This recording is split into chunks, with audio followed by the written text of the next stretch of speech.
সকলকে আমার প্রণাম জানাই। আশা করি সকলে ভালো আছেন, সুস্থ আছেন। আজকে একটা আমি বিশেষ রেমেডি শেয়ার করব, যেটার দ্বারা আপনাদের ধন সম্পত্তির উন্নতি হবে।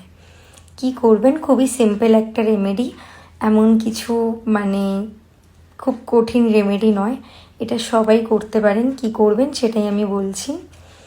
বৃহস্পতিবার থেকে এই রেমেডিটা স্টার্ট করবেন। বৃহস্পতিবার থেকে শুরু করলেন, টানা 21 দিন এটা করবেন, একদিনও গ্যাপ দেবেন না। গ্যাপ ছাড়া যদি করেন তাহলে অবশ্যই এটা রেজাল্ট আপনারা পাবেন। মা লক্ষ্মীর সামনে ঠিক সন্ধে 6টার সময় একটা ডিপ গ্রিন কালার মোমবাতি জ্বালিয়ে নেবেন। জ্বালিয়ে নেওয়ার পরে শান্ত হয়ে চোখ বন্ধ করে বসবেন। তারপরে 28 বার ওম শ্রীম মহালক্ষ্মী নমঃ এই মন্ত্রটা 28 বার জপ করবেন।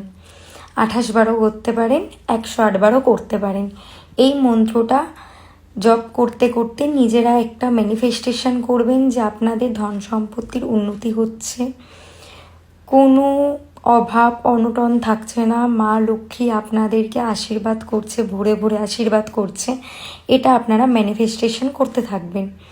এই জিনিসটা যদি আপনারা কন্টিনিউ 21 দিন করেন, এটার যথাযথ রেজাল্ট আপনারা নিশ্চয়ই পাবেন। কিন্তু একদিনও গ্যাপ দিলে চলবে না। গ্যাপ ছাড়া এটা শুরু করুন, শুরু করে এটার ফলাফল আমাকে জানাবেন। ধন্যবাদ।